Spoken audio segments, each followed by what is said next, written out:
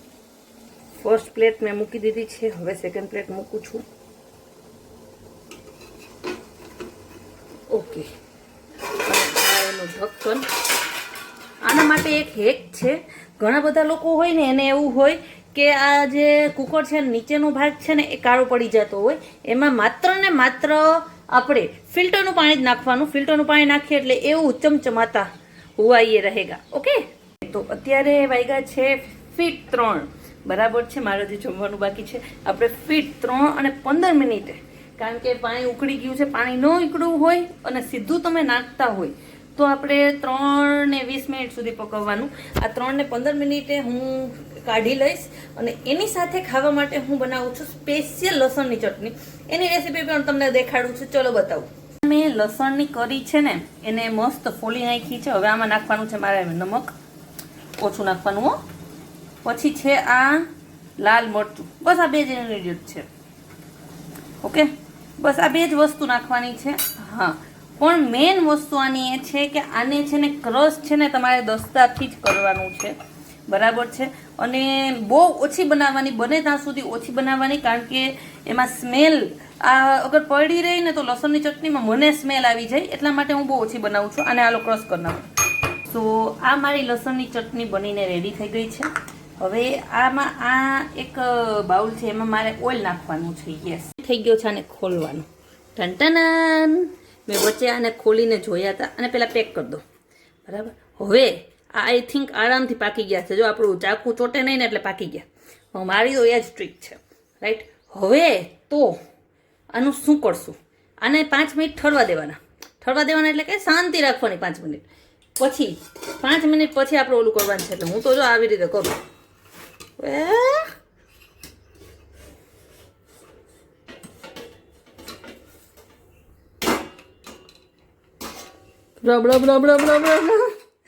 कैसे आया देखा ना आपने. હવે અત્યારે આ ઠંડુ છે ને ત્યાં જ હું આમાં ચેક્સ કરી નાખું. મસ્ત થયા છે એ તો ખબર પડી ગઈ. રાઈટ. હવે આને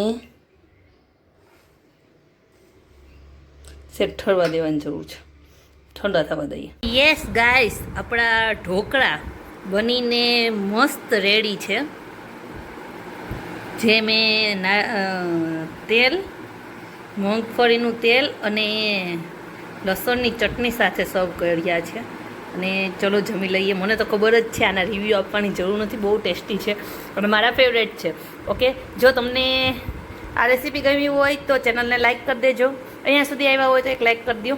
ચેનલ પર નવા હોય તો સબસ્ક્રાઈબ કરી દો. Okay, by.